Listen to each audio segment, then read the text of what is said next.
Hey guys, happy Easter. This time last year I wasn't able to crochet, so I never got a chance to do Easter projects and gifts, but this year's different. This little adventure started when my cousin asked if I'd be able to make some little toys for my tiny baby cousin's Easter baskets, and I said sure.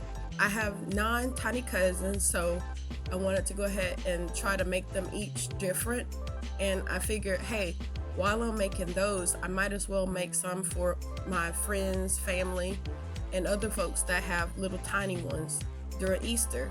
So I made so many Easter presents, so many different gifts. I tried to make like little sets for each family or friend.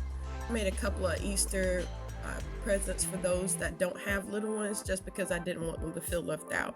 So I hope you enjoyed this video and I hope you enjoy watching me pack up their little gifts.